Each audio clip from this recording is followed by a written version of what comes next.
Good morning, Bucknutters. It is Thursday, February 5th, 2026. I am Dan Rubin. This is the Bucknuts Morning 5 and Change, joined as always on Thursdays by Garrick, Hodge, and Mark Porter. We are knee-deep in the off-season, getting creative here. Today, we're going to do some fun stuff. We are going to, in Bill Kurelic Dean fashion, we have unearthed or brought back one of his features that Garrick has ably picked up, and that's the If I Had to Predict Right Now feature, which everybody loves. We kind of assess where Ohio State is, in this case with the class of 2027, who are their prime targets, and as of right now, if Garrick had to make the call, what would be the call? Now, we are getting ahead of ourselves clearly. If you're one who struggles with predictions and stuff of this nature, you may not enjoy this quite as much. This is for fun. And it's always fun when you're at Ohio State because this just in, they recruit quite well. If you look at the combined rankings, which they have now, when you combine your transfer portal and your recruiting haul, looks to me like Ohio State's number 2, Garrick. Does that sound accurate to you? LSU being number 1. LSU only took 245 new players. 75. I've never seen it. Although I think Oklahoma State was the number that jarred me the most. I can't remember what it was, but I think it's in the 60s. If you were a company man, you would have said 247 new players. Yeah, that's true. Away true. From the big one. That's all they do 24/7 is add dudes, and it's not ending. But Ohio State has done quite a good job in the offseason. Dave's done some great stuff on Ryan Day, meeting with talking the other day. But we're going to try and get to the recruits here, and I'll say this, and I said this to Garrick in our pregame, was that, let me get my comments up here. The top of the board in 2027 is elite. The guys they're going after are very, very special players. So I think everyone's going to enjoy this. I'm going to bring this up to the stage here. This is the listing that Garrick did. Garrick, I'm giving you the floor. You may want to set the stage. Let's set the stage for the class of 2027 first. And then as you get going, I'll pull that back up. For those of you playing at home, of course. Yeah, there's 9 commitments so far in the 2027 class. Off to a great start, especially like you said, Dan, at the top of the board with TJ Jacobs and Jamir Brown, both of those guys that we're going to get into in just a little bit here. We said on the Tuesday show, I did a hat tip to Bill Kurelic, and we talked about Gabriel George's, like if I had to predict right now, and then I obviously made the prediction on Tuesday. So that naturally just got the gears grinding in my head. Like, well, if I'm doing it right now on a Tuesday, I might as well get a couple more guys in there and write it for the site. That's a good piece of content. I should shut up and start writing. So I ended up doing that, and I wanted to take a look at 5 uncommitted targets that Ohio State are going after, and I wanted to make them, like Dan said, top of the board guys that I think Ohio State has a real shot at getting, regardless of whether I ended up picking them to end up in Columbus or not. And then I wanted to touch on the 2 highly ranked 5-star commits that Ohio State has right now, because one of the top questions we always get when we discuss recruiting is, well, can Ohio State hang on to those guys? So I wanted to make a prediction, put it in pen, and let you guys make fun of me in a couple months. But last time we did this, it was the day before National Signing Day. I went 7 for 7. I will be thrilled if we repeat that. We probably won't, but that's okay. Like Dan said, it's all for fun. So number 1, we're going with running back Gabriel Georges. And he needs no introduction on this podcast. We've talked about him at length. He is target 1, 2, 3, 4, and 5 for Ohio State in the 2027 recruiting class for running back. And quite frankly, right now, I think the intel points towards Ohio State ended up winning this recruitment. And Carlos Lachlan and Ryan Day and all that getting their premier tailback and the guy that you can really salivate over, taking a bunch of carries in that backfield, being backfield mates with Bo Jackson for 1 year and then probably taking over the lead guy role himself as a sophomore if things break right. Why I think it may happen? Well, Carlos Lachlan's known him more than almost any other coach recruiting him. He was one of the first guys to be on him. And I think Ohio State in this modern recruiting era is going to be very competitive in this recruitment. That doesn't mean they're going to be reckless. Every player in the country has a limit at some point, right? But I think they're in it to win it with Gabriel Georges. But why it may not happen, Tennessee is also in it to win it. I think this is a 2-team race. Obviously, he resides in Tennessee right now, so the Vols are right in his backyard. A couple months ago, I thought it was a 3-team race with Georgia, and if you're looking for a silver lining, Come On Spell just committed to Georgia, so I think that firmly kind of takes them out of the running for this one. Not that other teams won't be involved here, but I like the Buckeyes' chances where it stands right now. All right. No, I would say that's a key. I was waiting for you to make that point. I was going to hop in there if you didn't. As Garrick has told you, they had identified. There's 2 guys that were kind of out. Let's say they're in their own tier. I mean, I don't want to speak out of turn here. And it was Spell and Gabriel Georges. And Spell was actually committed to Penn State at one point. So the fact that he's gone to Georgia, I guess that works in Ohio State's favor if he's getting him out of the conference. And don't forget, David Gabriel Georges is a Canadian at a boarding school in Tennessee. He did not grow up in a creamsicle. So that's important to note. For sure. Second one I wanted to get to was current Ohio State edge commit DJ Jacobs, because whether it's on the site or whether it's on the podcast, the first comment we always get when we talk about DJ Jacobs, aside from, holy crap, that kid's really damn good, is he going to end up sticking with the Scarlet and Gray? And I've always maintained, Dan, you've heard me say it a billion times, so I'll say it 1,000,001 times. I think that the real top of the board guys, and obviously he's the number 1 recruit in the country, so you can't get more top of the board than DJ Jacobs, are really, really tough to flip because of the amount of resources it takes for a school to get them committed in the first place. Now, that being said, this was an 11th hour recruitment. I don't think Ohio State felt like it had a real shot to win it until 30 minutes before his commitment announcement, to be quite frank. Immediately after his commitment announcement, he's like, yeah, I'm still going to go through the recruiting process. That probably didn't make you feel great. But he's since changed that tone. Late last month, he said that he's not going to take any more visits. He only wants to go to Ohio State. Obviously, we'll see if that holds up over the course of official visit season and in the fall. And if it doesn't, then that's certainly something to raise an eyebrow on and watch. And Miami's certainly not going to give up the pursuit anytime soon. But honestly, I think he has a better than 50% chance of sticking with Ohio State right now. I think that they are firmly in the driver's seat of this commitment. And I think that this is a guy that you put at the top of your board for edge rushers, obviously. I mean, I know that's not crazy to say about the number 1 overall prospect in the class. But, I mean, Mark did the eye in the sky on him. We did the film. You saw it for yourself. Pass rushers like this don't grow on trees that can make an impact right away with his size, his frame, and his get off and his bull rushing ability, whatever you want to call it. And I think Ohio State's going to find a way to keep him in the class all the way until December. Mark, DJ Jacobs. Yeah, this is one of those freaks that you do not want to get away. I think if you have to put extra money, if you have to ask for whatever you have to do, he is top of the board. And you know, Javon Curse was like a name that we kind of threw out there. I mean, he really, Jadeveon Clowney.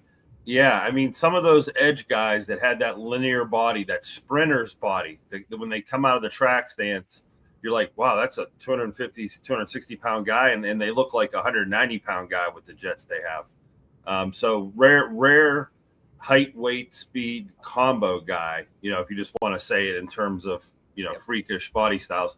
Like NBA, maybe power forward edge type guy with a 6'5", 6'6" frame. There's a lot to like about him. And, I hope it doesn't come down to like an NIL swoop in at the last second and someone throws funny money at him. But that's the only scenario that could do it probably. If he's in love with the guys at Ohio State that's committed this early, there's a reason why. There's a question here. Bigger, stronger than Dylan Stewart. They're different, I would say. Dylan Stewart is the defensive end from South Carolina. A little more linear, dude. A little thinner. Jacobs, keep in mind, he's listed at 6'5", 225. And he's only, 16 or 17 years old. You're talking about it. I mean, he looks to me like he may be around 240 right now. You know, Jacobs has a much more projectable frame at this stage in his recruitment than Stewart did, for sure. Like you said, Dan, Stewart was pretty rail. But now it ended up not mattering at all, and he ended up putting on a ton of weight and ended up being a hell of a college player. And that lets you know what level of prospect is that Jacobs is when we're comparing him to Stewart and just giving him some nods. You're talking about, this is like the LeBron Jordan argument. It's okay to be number 2. The Chase Young comparison is very. I liked Ohio State Chase Young more than NFL Chase Young. I thought he was twitchier in college. It felt like, and in the NFL, he didn't feel like he had to twitch. The Redskins agree with you. Yeah, I mean, and even the Saints last year, he flashed. I mean, but he's more of a rundown Chase Young in the NFL than a pass down. And I think DJ Jacobs has a little more juice than a Chase Young, And Chase Young do this like he's more twitchy. Chase exactly. was awesome and strong, but he get a little straight line. You know what I mean? Yep. Still, I mean, Lord knows that there was a Chase game. I think it was against Wisconsin, where I think 3 or 4 linemen of Wisconsin just left the game afterwards and quit the sport because he beat them so badly. That was one of the more dominant performances you'll ever see in person. But and Chase has recovered. He had a really nice year, so good for Chase. Yeah, no, it just when you're comparing them, I'd like to point out that Jacobs is a little twitchier. And Myles Garrett, there's the freak of all freaks right now, living and breathing. Don't want to project him to be there, but this body could end up like that body. And there's things there, and here we go again, Garrick, making these crazy comparisons for Ohio State players and creating this hype. And I don't want to be the guilty party here, but this is a unique body style. We spent a lot of time on this kid, and that's why.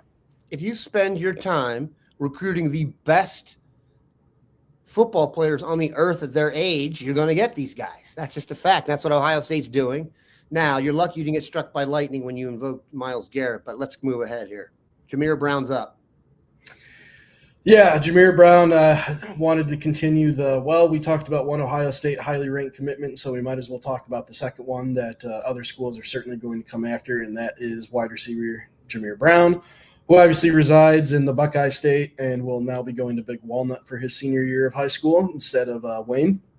Now, maybe other schools feel like they have a chance because Bryan Hartline is no longer in Columbus. We've obviously talked at length in past years of Oregon and Miami and schools of that nature trying to flip Ohio State wide receiver commitments. And you have to bring it up because it's an active conversation, but also you knew you had the ace in the hole of Bryan Hartline being there. And if Bryan Hartline was in Columbus, why on earth would a wide receiver go anywhere else, right? If you want to be a first-round draft pick. Well, maybe schools are taking their foot on the gas pedal even more now that they try to, quote-unquote, smell blood in the water, that Bryan Hartline's not there anymore. Maybe they think they can get it done. They think they can get Jamir Brown to visit Oregon, visit Miami. But at the same time, Jamir Brown has been rooting for Ohio State his entire life. He has a black O tattooed on his arm down. That doesn't mean that it's 100% that he's ending up in Columbus, but I think it is a pretty good indicator of where he's leaning right now. He's already been on campus last month, getting to know Cortez Hankton and build a relationship with Ohio State's new wide receivers coach. And, hey, Jeremiah Smith, Chris Henry, all those guys, they took other visits, too, to these schools while being committed. So just because he may take another visit doesn't necessarily mean he's on flip watch or anything of that regard. But, yeah, maybe it'll happen, but I just can't see an Ohio kid that grew up rooting for Ohio State flipping anywhere else, regardless of who's going to be his position coach when he gets to Ohio State. I'm sure Mark will probably feel similar. But in terms of the player, man, I mean, you're talking about the number 1, number 2, or number 3 wide receiver. He's not going to get any lower than that. Just the speed, the ability, almost every highlight's a touchdown, just the different positions you can line him up, whether it's an outside receiver, whether it's a slot receiver, kick returner, punt returner, whatever. He's so electric. And Mark's analogy that I always love to watch is when he goes out on the road Friday nights and starts scouting all these Ohio prospects is, when I want a filet, I go and I watch Jamir Brown. And that is exactly what it's like watching him in your backyard. It's a filet that you're going to be entertained whenever he gets the ball in his hands. And Mark, I don't know if you can get this number, but I would wonder, and I'm sure they do some kind of testing for everyone who arrives at Ohio State. I wonder where Jamir Brown's going to rank all time in speed when he arrives at Ohio State. Great question. The 10-300 at the state meet, in one of his prelims or whatever, that time's going to hold up. And I've said this before. You could go back and play an old podcast.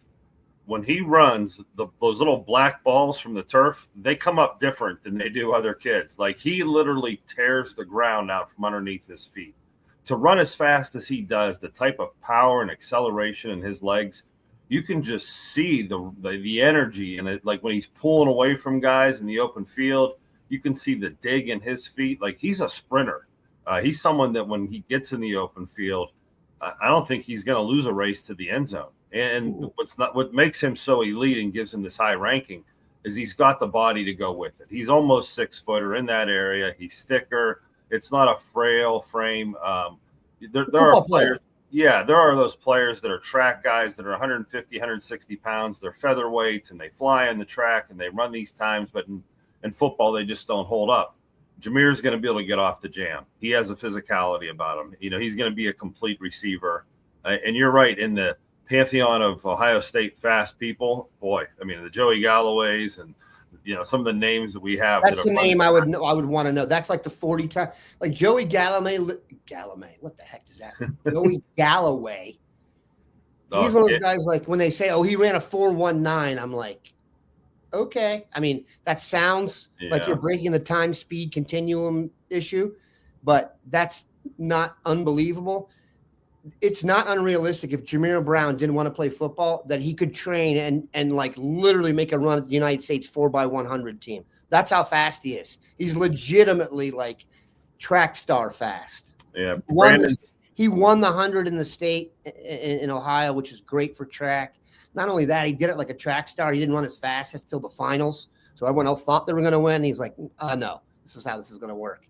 And like you said, he is not a track guy. He looks like a football player. I mean, he's got some guns. What do you make of the transfer, Mark? Do you know the staff at Big Walnut at all?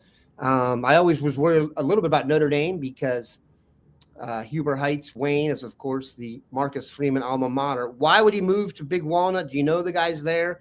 Certainly like that he's moving closer to campus. That doesn't make it worse. Yeah, I figured the move to Columbus may have him settling in, a little sooner, but they have a great quarterback, Eli Stumpf, 6'5" quarterback that just got offered at Big Walnut. They have a great offense. The tailback at Big Walnut was just offered also by a MAC school, I believe. And tell you what, he's one of the better running backs in Ohio. I mean, he is a player that, may pop up on our radar later in the year. So the team at Big Walnut is going to make a run. And not that Wayne was, having bad seasons or anything, but I think it was just to move closer home. There is no rumor out there of any, thing being. I've not heard that. Like that. Yeah, I haven't heard anything like that. It just seems like this could be a nice fit to that team. I think I would hear it if it was that school in Dayton here. I got several connections out there. So, yeah, too bad for Wayne. Shed no tears for Wayne, though. The talent's not an issue out there. They'll throw someone else out there, and it won't be Jamir Brown, though. We know that. All right, take it away. The first bit of bad news, Garrick. You waited 17 minutes and 56 seconds. I assume we're going to Mark Matthews. Yep. Okay. So Mark Matthews is the number one offensive tackle in the 2027 recruiting class. I think he's probably Ohio State's top of the board target for offensive line. I think that's pretty fair to say. For a Florida guy, it's pretty critical that he gets on campus and sees what Ohio State has to offer, and he did do that. He visited in the fall for, I believe it was the Penn State game. So he's shown a level of interest that you need to have a feeling that, all right, Ohio State has a chance in this recruitment. There's been three schools that have always kind of been right in the thick of things for Mark Matthews, and that's Miami, that's Texas A&M, and that's, and Ohio State. I'm saying those three, you got those three on your list? Yes. You're going to get a beach house out of it. Texas A&M and Miami are notoriously big spenders in the NIL. There is no disputing that fact, of course. So it also helps that Mark Matthews is from Fort Lauderdale. So, and that Miami just played in a national championship game, and Mario Cristobal, for all his shortcomings in other areas, is a proven developer of offensive linemen. So I think that he's always been connected to Miami. I think he is listening to other schools with an open mind. I don't think that he's dead set on going to the Hurricanes, but ultimately this is a Jamir Brown for them. I think they're going to find a way to keep a guy like this home, especially with the proven track record of a Mario Cristobal and developing offensive linemen. And when it comes to offensive linemen, I mean, they did what they had to on the recruiting front to get a guy like Jackson Cantwell, the top-ranked recruit in the 2026 class. When it comes to offensive linemen, the Hurricanes don't play, guys. And you saw that in the Cotton Bowl, that they really prioritize trench play. So, and they're going to have the top or one of the top tackles go in this draft, and Francis Maui Noah, most projections have him in the top 15, which certainly doesn't hurt when you're pitching. Yeah. So I don't think Ohio State's out of this by any stretch of the imagination. But again, the column is called "If I Had to Predict Right Now." So as of the intel at this point, I would say that I'm picking the field and probably specifically Miami over Ohio State. All right, Brock Williams is a tight end from the fine state of Illinois.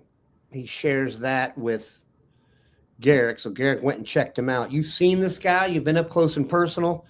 I give him credit. If you're a tight end and you come down to basically Georgia and Ohio State, it's the filet mignon or the ribeye. Mm-hmm. The brass tacks of it is I am going Ohio State by the hair of my chinny chin chin. This is probably the prediction I don't feel the greatest about. Probably the best way I can explain it is when you hear Brock talk to national outlets and just talk at length in general about his recruitment, it's clear that he loves Georgia. He loves the proven development, guys like Brock Bowers that have come out of there. The proven track record of Georgia always being a contender in the SEC. But on the other side, when you hear the Ohio State side of things, the Buckeyes have been confident for months. They don't think they could do anything more than they already have to be at the top or at the very least tied at the top for Brock Williams. This is a guy that they've prioritized for years as the clear number one tight end on their board. So honestly, I think we're going to get an answer in the next month or so. I know we've said that before, and I've been told that his agent wanted him to slow play it a little bit.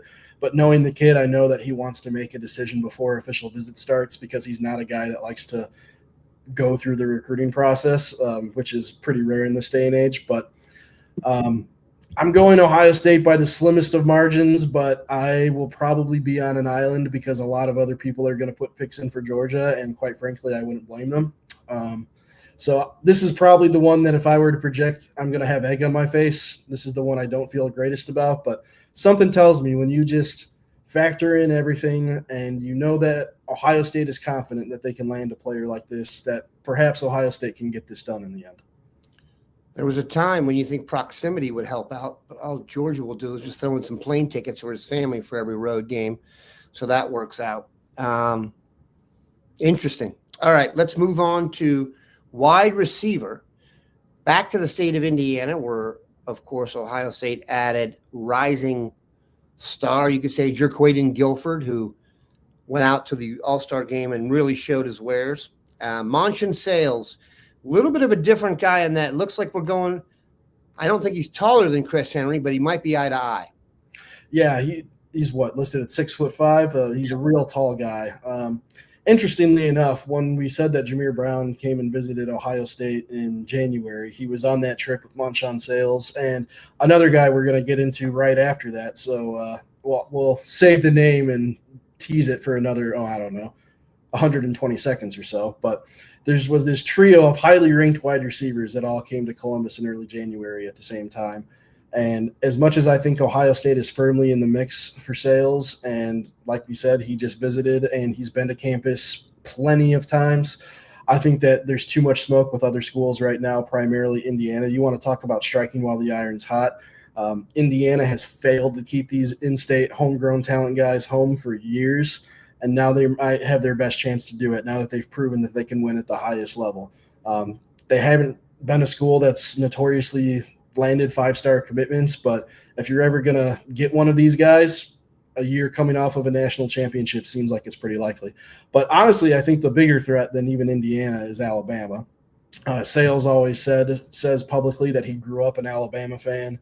He's been to Tuscaloosa numerous times throughout his recruitment.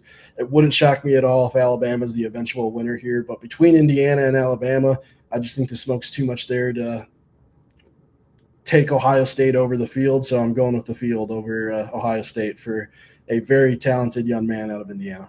It strikes me as just crazy that when we were talking about Brock, you said his agent wanted him to wait it out a little bit. Neither Mark and I did not bat an eye when we were talking about a high school kid having an agent. And now we get to hear, and it's, we're talking about Alabama versus Indiana. And I can make the argument right now that Indiana is a more solvent football program than Alabama. Talk about getting struck by lightning, dude. If you would have tried to tell me that 3 years ago, you would have thought there's been another pandemic or something. Good Lord. All right. I will say this. I am scarred when it comes to recruiting Indiana guys from the Rod Smith experience. I don't want to go deep into it, but I'm not sure the quality of football in Indiana is what everyone would hope. So we shall see. All right. Let's shocker, another wide receiver on there and another good one. Real quick before we get into Eric McFarland, I think Jaquaden Guilford is finally going to change your tune. I think you might be right on that, but I'm a little suspect of all Indianans. Well, different podcast, but still, I think he's going to end up changing your mind on Indiana prospects. All right, so the third wide receiver that we teased just a bit ago is Eric McFarland. He was also on that visit with Jamir Brown and Monshun Sales. And before he ended up reclassifying to 2027, I firmly believe that McFarland was Ohio State's by far top target in the 2028 wide receiver class. Now, since he moved to 27, maybe that changes things up, especially since Bryan Hartline has left. Now, I'm going to do the thing that Mark and I hate, and I'm going to make a crazy projection on a high school kid and compare him to a really talented NFL player. Ryan Day just made the comment that Legend Bay is a poor man's Tyreek Hill. Well, I think Eric McFarland is even more fits the mold of a poor man's Tyreek Hill, especially due to his size, 5'9", explosive wide receiver in the slot, just the speed. And he's not even though he's 5'9", he's not a little guy. He's like Jose Altuve, where he's built like a tank. Where's the wire? Yeah, just explosion and muscular frame, everything you want. I think he's a dynamic slot receiver, probably the best slot receiver in the entire 2027 class. Depending on how you view Jamir Brown, I think he can play outside. Maybe Jamir will end up going in the slot. Maybe he'll do a bit of both. But man, McFarland, both of those guys in one class. The reason why I think you can get both of them in one class. Normally, I would be like 2 5-star caliber guys in one class. I don't know. That's a little homerish even for Bucknuts. But here's why I think it could happen. I think that it's clear that Jeremiah's gone after this year. It's clear that Brandon Innes is gone after this year. You're going to have a lot of money to spend at the wide receiver position. All right. Well, sorry, Garrick. Yes, but I didn't see anything. So obviously Jeremiah is doing pretty well for himself in the financial department. So I think there will be a lot of resource allocation that you can use if needed. And even though Chris Henry Jr. is there, even though Jaquaden Guilford's going to be there for the foreseeable future, I do think you're going to need to stack that room if you want to continue the trajectory of Ohio State pumping out first-rounder after first-rounder. So I think pairing Jamir Brown with another standout talent, someone like Eric McFarland, is the way to go here. And, I mean, they're going to have a ton of other suitors coming after Eric McFarland. This is kind of I'm just going with my gut here more than any sort of intel. But I just know that they really love Eric McFarland, and he's a dynamic game changer. And if you want me to compare him to a current college player, I think he reminds me of a little bit more explosive, a little bit more muscular Malachi Tony. So I think that's the kind of impact that he could have. That would be something else. Yeah, that would be tremendous. And keep in mind, and I know Mark may dispute this, and I know that the NFL and your ability to place people in the NFL may not be the same as it used to be. But I do think Ohio State wide receiver might be the exception to that rule, in that go listen to any national pundit, and there are mock drafts aplenty out there. They all make the joke as, I think we're required to put an Ohio State wide receiver in the first round. That every single one of them is going to use that low hanging fruit joke, but it's pretty accurate. Let's see what Bryan Hartline does with receivers in the next couple of years. Let's see if we see one of his guys sneak into the first round. And that would be impressive. Yeah, because he's not going to get the same quality of kid technically, the same tier of recruit there. But can he take the next tier of receiver he gets there and turn it into? Or were the kids at Ohio State truly so talented that he was just kind of greasing the wheels of talented players? So it'll be an interesting experiment over the next couple of years. And will Ohio State trail off at some point from their historic first-round run? It's going to be a decade of first-round receivers. And by the way, they tend to do quite well when they arrive in the league. That's also something that's key. I mean, Dave and I was messing with Dave the other day, and I'll keep doing this. I just like to make him compare Jamar Chase and Jackson Smith and Jigba just to tear at his heartstrings. Yeah. But if you watch on Sunday, I'm sure there's going to be some Jackson Smith and Jigba love spread out across the airwaves in the pregame. So that won't hurt. All right, let's move on here and talk video, break down the latest offer, Brayton Feister.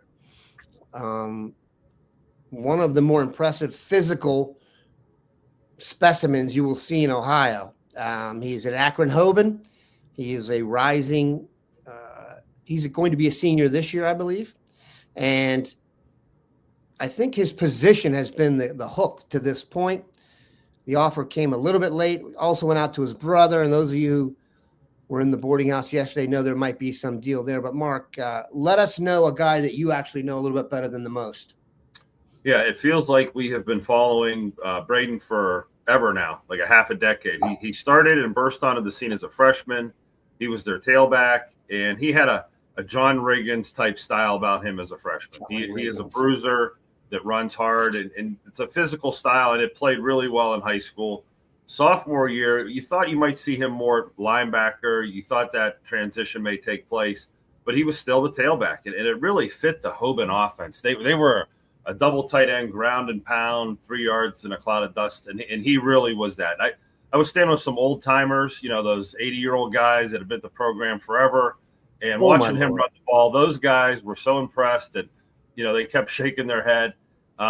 So this year is where we got to see the tailback translate, and you could see the speed on their first couple plays. He attacks. He's got closing speed. He has range. He can flip his hips and run. He finishes with no regard for his body. That guy woke up in pain. That guy he just hit right there had a terrible Saturday morning. Go ahead. Yeah, the closing speed on slower players is really, so the projection of could he go over to defense and would it be that great? It's on film, and it didn't take Ohio State long to get the confirmation of what we're seeing. Boy, I mean, look at him run the hump there in the hustle. There's a lot of plays I put on here where he runs guys down from behind. You see the speed. You see him blowing up guards and tackles. You see him taking out fullbacks. There is so much to like about him on defense, and it's only his truly a full year there. And we could have. There were some great highlights coming. Nope, got to pay for him, Mark. Got to pay for him, but he really turned into an elite linebacker. He looks like he runs a 4.5 on film. I mean, he really runs down a lot of players that have speed. There's a clip later in the film where there's a tailback breaking away, and you see the secondary guys chasing him, and then you see Feister run through the middle of those guys to get him, and it's like, boy, I don't know how that's going to translate into the next level. I don't know what position he could play. Sam, he could play Will, he could play Mike. Having that type of movement skills really opens up the doors, and I think Ohio State may start to try to wrap their arms around this situation a little more, especially with both brothers there. And I'm sure we'll watch his brother's film, but it's going to be very similar in the progression of the older brother. I'm trying to think of a way to characterize this because Ohio State recruits, the best high school football players, in the country. If you saw Brayton Feister in person, I mean, put it this way, he would blow up the combine, the NFL combine, if he went there this year. That's kind of what I was trying to say, Garrick. Would you agree? Yeah, most certainly I would. I I had the pleasure of talking to Brayton last week, and I was very curious about how this conversation was going to go because one of the more frequent questions we got on Ask Me Anything forums or what's new in recruiting is why hasn't Ohio State offered Brayton Feister yet? They're a little late to the party compared to some other Power 4 teams like Notre Dame, Michigan. and Oregon. Those are his top 3 schools, I'd say, right now. Now that Ohio State's entered the mix, I think the Buckeyes are going to have a shot here.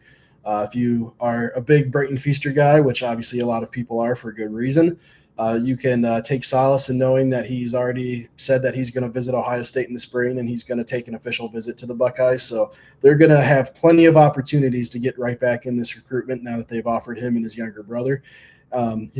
Bryen. So I can provide a little bit of context to where both of them might play. So James Laurinaitis stopped by the school and talked to both of them for about an hour last week. And Brayton told me that Ohio State is looking at him as a Mike linebacker who can also play on the edge, kind of similar to what Arvell Reese did last season. Obviously, he's not Arvell Reese. They're different players, but kind of that same mold. And as for his younger brother, Brayton, 2028 guy, Brayton said Ohio State kind of sees Brayton as a traditional edge rusher, maybe less so than a linebacker. So James Laurinaitis talked to them both for an hour, made them know that they're both priorities for Ohio State. It was a conversation that they needed to get back in the thick of things for these 2 brothers.